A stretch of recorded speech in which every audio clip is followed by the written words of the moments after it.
اسلام قبول کرنے سے کئی سال پہلے حضرت عمر بن خطاب رضی اللہ تعالیٰ عنہ ایک دفعہ تجارتی قافلے کے ساتھ مال لے کر مکہ سے شام گئے۔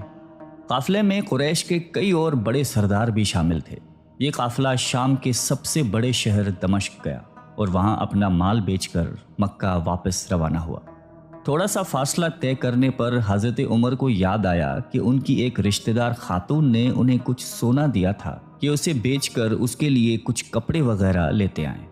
انہوں نے اپنے قافلے کے ساتھیوں سے کہا کہ فلاں عورت کا کام کرنے واپس دمشق جا رہا ہوں، کوشش کروں گا کہ یہ کام کر کے جلدی واپس آ جاؤں۔ حضرت عمر دمشق واپس گئے تو بازار بند ہو چکے تھے۔ مجبوراً وہ ایک مسافر خانے میں ٹھہرے اور سو گئے۔ تھوڑی دیر کے بعد اللہ کا ایک بندہ مسافر خانے میں آیا۔ اس نے حضرت عمر کو جگایا اور اپنے ساتھ اپنے گھر لے آیا۔ یہ بات واضح نہیں تھی کہ وہ شخص حضرت عمر کو پہلے سے جانتا تھا یا ان کے والد خطاب سے ان کی واقفیت تھی۔ انہوں نے حضرت عمر کی بڑی خاطر و مدارت کی۔ کھانا کھا کر تو وہ سو گئے اور ان کا میزبان رات بھر عبادت کرتا رہا۔ صبح کو حضرت عمر بیدار ہوئے تو ان کے میزبان نے کہا کہ اکیلے بازار مت جانا، بازار میں لٹیرے اکثر مسافروں کو لوٹتے رہتے ہیں، میرے ساتھ چلنا۔ یہ کہہ کر وہ سو گیا کیونکہ رات بھر جاگ رہا تھا۔ حضرت عمر نے اسے جگانا مناسب نہیں سمجھا اور اکیلے ہی بازار چلے گئے۔ ابھی بازار کھلا بھی نہیں تھا، وہ بازار کھلنے کا انتظار کرنے لگے۔ کچھ دیر کے بعد ایک عیسائی پادری اپنے نوکروں کے ساتھ آیا اور حضرت عمر کی طرف اشارہ کر کے اپنے نوکروں کو حکم دیا کہ اس شخص کو پکڑ لو، یہ گرجے کا کام بہت اچھی طرح سے کر لے گا۔ اس زمانے میں حضرت عمر بڑے تنو مند پہلوان تھے۔ پادری کے نوکروں نے اس کو پکڑ لیا اور ایک پرانے گرجے میں لے گئے۔ پادری نے اس کو ایک ہتھوڑا دیا اور اس کو گرجے کی ایک دیوار توڑنے پر لگا دیا۔ ایسا معلوم ہوتا تھا کہ وہ اس جگہ پر ایک نیا گرجا بنوانا چاہتا تھا۔ حضرت عمر دن بھر کام کرتے رہے۔ کہیں شام کو جا کر چھٹی ملی، وہ تھکے ہارے واپس مسافر خانے میں آ کر بیٹھ گئے۔ پہلے ہی دن والا نیک آدمی پھر آیا اور اس نے پوچھا کہ آپ کدھر چلے گئے تھے؟ حضرت عمر نے اسے سارا قصہ بتا دیا۔ وہ شخص آج بھی ان کو اپنے گھر لے گیا اور ان کی بڑی خاطر و مدارت کی اور انہیں تاکید کی کہ کل بازار جاتے وقت مجھے ساتھ لے جانا۔ اس کے بعد وہ عبادت میں مشغول ہو گیا اور حضرت عمر سو گئے۔ دوسرے دن حضرت عمر بیدار ہوئے تو اپنے نیک میزبان کو سوتے پایا۔ انہوں نے اب کی بار بھی اس کو جگانا مناسب نہیں سمجھا اور اکیلے ہی بازار چلے گئے۔ اتفاق سے پھر وہی پادری اپنے نوکروں کے ساتھ آیا اور حضرت عمر کو پکڑ کر ساتھ لے گیا۔ ان کو غصہ تو بہت آیا، لیکن کیا کرتے، غیر ملک میں وہ اکیلے تھے اور کوئی ہتھیار بھی پاس نہیں تھا۔ دوسری طرف پادری کے ساتھ 7-8 نوکر تھے اور وہ سب ہتھیار بند تھے۔ پہلے دن کی طرح ہی حضرت عمر ہتھوڑے کے ساتھ گرجے کی دیوار توڑتے رہے۔ جب دھوپ تیز ہوئی تو پادری اور اس کے نوکر انہیں کام میں مشغول دیکھ کر چلے گئے اور حضرت عمر دیوار کے سائے میں دم لینے کے لیے بیٹھ گئے۔ اتنے میں وہ پادری گھوڑے پر سوار چپکے سے آیا اور حضرت عمر کے سر پہ ضرب لگائی اور کہا کہ ہم سب گھر گئے تو نے کام ہی چھوڑ دیا۔ اب حضرت عمر کو صبر کی تاب نہ رہی۔ انہوں نے ادھر ادھر نظر دوڑائی، ہر طرف سناٹا تھا۔ انہوں نے پادری کو گھوڑے سے کھینچ کر نیچے کر لیا اور اس کے سر پر ہتھوڑے مارنا شروع کر دیے۔ وہ بہت چیخا چلایا لیکن اس کی مدد کے لیے کوئی نہیں پہنچا۔ حضرت عمر نے ٹوٹی ہوئی دیوار کا ایک بھاری ٹکڑا اٹھا کر اس کے سر پہ دے مارا۔ وہ پہلے ہی زخمی تھا، اب اس نے دم دے دیا۔ اس کو مرتے دیکھ کر حضرت عمر تیزی سے بھاگ کھڑے ہوئے اور جس راستے سے دمشق آئے تھے وہ راستہ چھوڑ کر ایک دوسرے راستے پر چل پڑے۔ شہر سے کافی دور انہیں ایک خچر پر سوار رومی ملا جو روم سے تعلق رکھتا تھا۔ وہ ان کے ساتھ چلنے لگا۔ وہ کچھ باتیں کرنے لگا لیکن نہ حضرت عمر ان کی زبان سمجھتے تھے اور نہ وہ ان کی زبان سمجھتا تھا۔ اس نے یکایک اپنی تلوار پر ہاتھ ڈالا۔ حضرت عمر سمجھ گئے کہ وہ ان پر وار کرنا چاہتا ہے۔ انہوں نے فوراً ہی خچر سے اسے کھینچ لیا اور اس سے تلوار چھین کر ایک ہی وار میں اس کا کام تمام کر دیا۔ پھر آپ خچر پہ سوار ہو کر آگے چلے۔ اس کے بعد کیا ہوا اس کا حال خود حضرت عمر نے اس طرح بیان کیا ہے کہ اس جگہ سے روانہ ہو کر میں ایک گرجے پہنچا۔ یہاں عیسائیوں کی ایک جماعت رہتی تھی۔ میں گرجے کے اندر داخل ہوا تو گرجے میں رہنے والے سب لوگ میرے ارد گرد جمع ہو گئے اور مجھ سے میرے حالات کے بارے میں پوچھنے لگے۔ پھر وہ اپنے پادری کے پاس مجھے لے گئے۔ پادری مجھے نہایت غور سے دیکھنے لگا اور اس کے بعد کہنے لگا کہ ایسا معلوم ہوتا ہے کہ تمہیں کسی چیز کا خوف ہے۔ میں نے کہا کہ تم نے کیسے اندازہ لگا لیا کہ مجھے کسی چیز کا خوف ہے؟ اس نے میرے سوال کو ٹال دیا اور کہا کہ آپ جب تک چاہیں یہاں ٹھہریں، آپ کو یہاں کسی قسم کا کوئی خطرہ نہیں، آپ ہماری حفاظت میں ہیں۔ پھر اس پادری نے مجھے اپنے گھر میں مہمان کی طرح رکھا اور میری نہایتی خاطر و مدارت کی، اور پھر پوچھا کہ آپ کون ہیں؟ میں نے اسے بتایا کہ میں مکے کا رہنے والا ہوں اور قبیلہ قریش سے تعلق رکھتا ہوں۔ تجارتی قافلے کے ساتھ شام آیا تھا۔ تجارت کا مال بیچنے کے بعد ایک ضروری کام کے لیے مجھے اپنے قافلے سے جدا ہو کر واپس دمشق جانا پڑا۔ اب میں اپنے وطن واپس جا رہا ہوں اور راستہ بھٹک کر یہاں آ نکلا ہوں۔ پادری مجھے غور سے دیکھتا رہا اور بار بار طرح طرح کے سوال کرتا رہا۔ میں نے ان کے ہاں نہایتی آرام سے رات بسر کی۔ صبح کو آپ نے پوچھا کہ آپ کا ارادہ یہاں ٹھہرنے کا ہے یا آگے جانے کا؟ میں نے کہا کہ اب میں آپ سے رخصت ہونا چاہوں گا۔ یہ سن کر پادری نے اپنا ایک شاندار گدھا جو بڑا خوبصورت اور نہایتی تیز رفتار تھا لے آیا۔ اس گدھے کی پیٹھ پر کھانے کی مزیدار چیزیں اور قیمتی تحفے بھرے ہوئے تھے، اور پھر کہنے لگا کہ آپ اس گدھے پر سوار ہو جائیں اور چل پڑیں۔ راستے میں آپ کا گزر کسی عیسائی کے مکان کے پاس سے ہوگا تو وہ آپ کو اس گدھے پر سوار دیکھ کر آپ کی بے حد تعظیم کرے گا اور آپ کی خاطر و مدارت میں کوئی کسر نہیں چھوڑے گا۔ یہ کہہ کر پادری نے میرا ہاتھ پکڑا اور تنہائی میں لے کر کہنے لگا کہ اے عمر، آپ پر میرا حق واجب ہو گیا۔ میں نے کہا بے شک۔ اس نے کہا آپ کا تعلق ایک معزز قوم سے ہے، میری آپ سے ایک غرض ہے۔ میں نے کہا کہ آپ بیان کر لیں، لیکن حیرت کی بات ہے کہ آپ جیسا بڑا آدمی مجھ جیسے پریشان حال مسافر سے کوئی غرض رکھتا ہو۔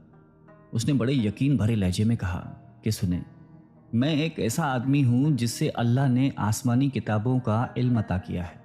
میں نے آپ کی ذات میں بہت سی ایسی نشانیاں دیکھی ہیں جو یہ ظاہر کرتی ہیں کہ جب ایک مقررہ مدت پوری ہو جائے گی تو حالات میں زبردست تبدیلی آئے گی۔ اس وقت آپ ہمارے ملک کے حاکم بن جائیں گے اور یہاں کے سب شہروں میں آپ ہی کا حکم چلے گا۔ اس کے بعد پادری نے اپنی جیب سے دوات، قلم اور کاغذ نکال کر کہا کہ میری غرض یہ ہے کہ آپ اس کاغذ پر لکھ دیں کہ اس گرجے اور اس کی جائیداد پر کسی قسم کا کوئی موصول لاگو نہیں کیا جائے گا۔ میں نے حیران ہو کر پادری سے کہا کہ آپ مجھ سے مذاق تو نہیں کر رہے؟ اس نے کہا کہ قسم ہے اس ذات کی جس نے عیسیٰ علیہ السلام پر انجیل نازل فرمائی، میں جو کچھ کہہ رہا ہوں وہ بالکل سچ ہے۔ آپ مہربانی کریں اور میری درخواست قبول فرمائیں۔ میں نے پادری کی باتوں کو اس کا وہم سمجھا اور جیسے اس نے کہا میں نے اسی طرح کاغذ پہ اسے لکھ کر دے دیا۔ اس کے بعد گدھے پر سوار ہو کر چل پڑا۔ راستے میں مجھے کئی جگہ پر عیسائیوں کی جماعتیں ملی۔ انہوں نے مجھے ایک پادری کے گدھے پر سوار دیکھ کر میری بڑی خاطر و مدارت کی۔ میں اس طرح جگہ جگہ عیسائیوں کا مہمان بنتا تبوک تک پہنچ گیا۔ اللہ کی شان، جس تجارتی قافلے کے ساتھ میں گیا تھا وہ کافی دیر میرا انتظار کرنے کے بعد اسی جگہ سے چل پڑا تھا جہاں میں نے اسے چھوڑا تھا، اور اب تبوک میں ایک کنویں کے قریب ڈیرا ڈالے ہوئے تھے۔ قافلے والے میرے ساتھی مجھے دیکھ کر میری طرف دوڑ پڑے اور مجھ سے مل کر بہت خوش ہوئے اور کہنے لگے کہ ابن خطاب، ہم لوگ تمہارا انتظار کرتے کرتے بالکل مایوس ہو گئے تو ہم نے اس مقام کو کوچ کر دیا جہاں سے تم واپس دمشق گئے تھے، مگر تمہارے بارے میں ہم سخت پریشان تھے۔ یہ تو بتاؤ کہ اتنے دن تم کہاں رہے؟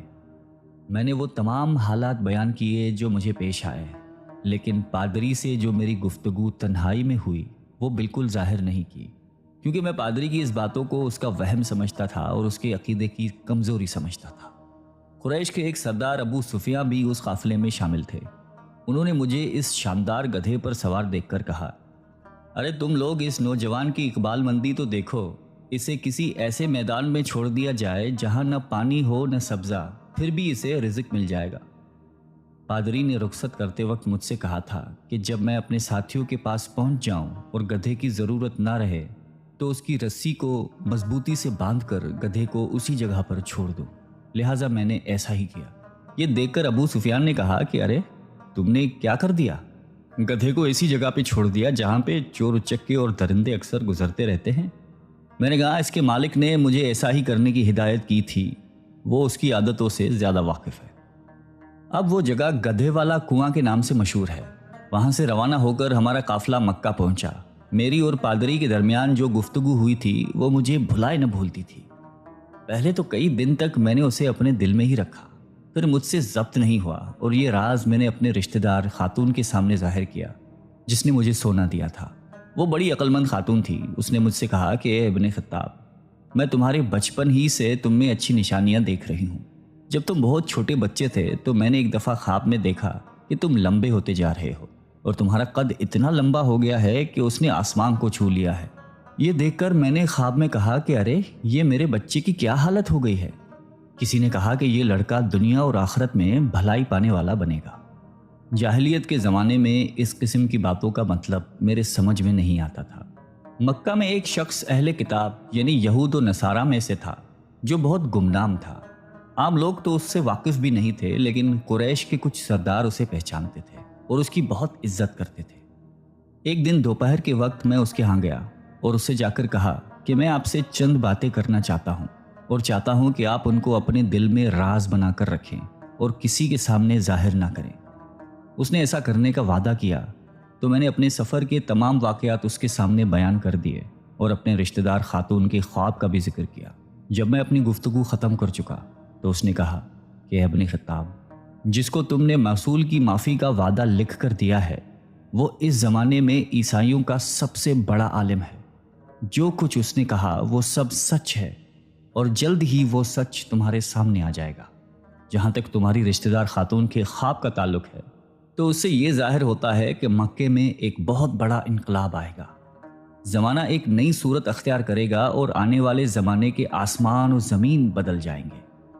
میں وہاں سے گھر چلا آیا اور اس کی ساری باتیں اپنے دل میں لیے رہا۔ تھوڑے ہی عرصے کے بعد قریش کی مجلسوں میں آپ صلی اللہ علیہ وآلہ وسلم کا ذکر ہونے لگا۔ یہ لوگ اس بات پر چڑھتے تھے کہ محمد صلی اللہ علیہ وآلہ وسلم اپنے آپ کو اللہ کا رسول کہتے ہیں، لوگوں کو بتوں کی پوجا کرنے سے منع کرتے ہیں اور ایک اللہ کو ماننے پر زور دیتے ہیں۔ جلد ہی اللہ تعالیٰ نے اسلام کو ظاہر کر دیا اور مجھے یقین ہو گیا کہ حالات وہی صورت اختیار کر رہے ہیں جس کی طرف آسمانی کتابوں کے عالم شام کے پادری نے اشارہ کیا تھا۔ نبوت کے 6 سال حضرت عمر نے اسلام قبول کر لیا اور رسول اللہ صلی اللہ علیہ وآلہ وسلم کے جان نثار ساتھی بن گئے۔ 11 ہجری میں آپ صلی اللہ علیہ وآلہ وسلم نے اس دنیا سے پردہ فرمایا تو حضرت ابو بکر مسلمانوں کے پہلے خلیفہ بنے۔ 13 ہجری میں انہوں نے وفات پائی تو حضرت عمر خلیفہ بنے۔ ان کے سفر نامے کی روایت کرنے والے راوی کا بیان ہے کہ حضرت عمر فاروق اپنے خلافت کے زمانے میں شام تشریف لے گئے تھے تو ایک بہت بوڑھا آدمی جس کے بال برف کی طرح سفید ہو چکے تھے عیسائیوں کی ایک جماعت کے ساتھ ان کی خدمت میں حاضر ہوا اور عرض کیا کہ اے امیر المومنین، کیا آپ مجھے جانتے ہیں؟ حضرت عمر نے فرمایا کہ اگر آپ شام کے فلاں نگر کے پادری ہیں تو میں آپ کو پہچانتا ہوں۔ اس نے کہا کہ جی ہاں، میں وہی پادری ہوں۔ حضرت عمر فاروق رضی اللہ تعالیٰ عنہ نے فرمایا کہ میں نے آپ سے لکھ کر جو عہد کیا تھا وہ آج بھی قائم ہے۔ اللہ تعالیٰ نے اپنے رسول صلی اللہ علیہ وآلہ وسلم کے ذریعے ہمیں عزت بخشی۔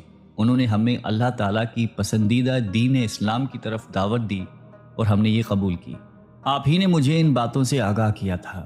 اب آپ کو کون سی چیز اسلام سے قبول کرنے سے روکتی ہے؟ بوڑھے پادری نے حضرت عمر کی باتیں سن کر اسی وقت اپنے ساتھیوں سمیت کلمہ پڑھ کر اسلام کی دولت حاصل کر لی۔ اللہ تعالیٰ ہم سب کو قلب سلیم عطا فرمائے اور قرآن اور حدیث پہ چلنے کی توفیق عطا فرمائے۔ آمین۔